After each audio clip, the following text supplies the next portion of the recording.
I've seen the film twice now, and at the root of the film, it has its deep Irish charm, but it also has this kind of vibe that feels like it could appeal to overseas audience, like maybe American audiences or some sort of foreign audiences, while keeping the Irish charm. And I was just wondering, was that hard to do? Was that something that you needed to prep for a lot, or anything like that?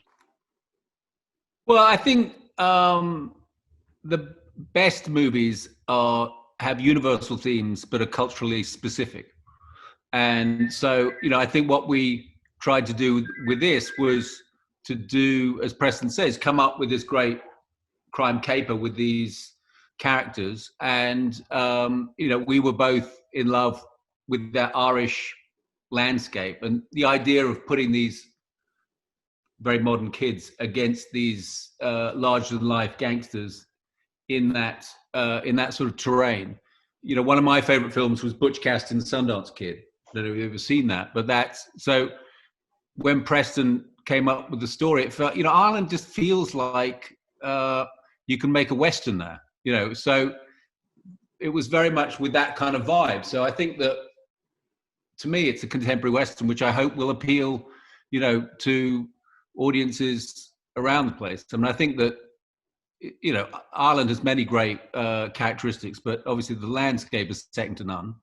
And I think there's just that kind of Irish humor, which I think appeals everyone, and it's so distinctive and original. So, hopefully people will embrace it. They certainly seem to have done up to now.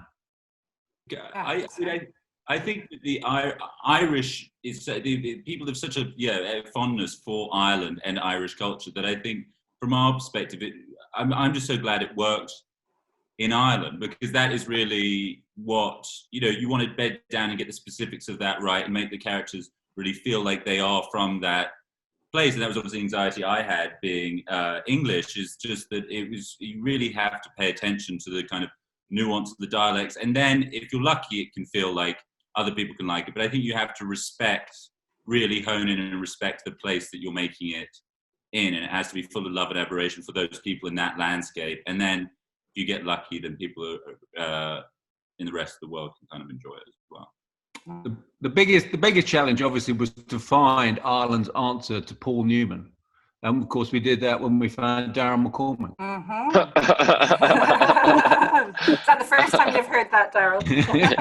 Yeah. I'm paying Barnaby to say things like this. So it's working. Pre-organised, pre-Zoom.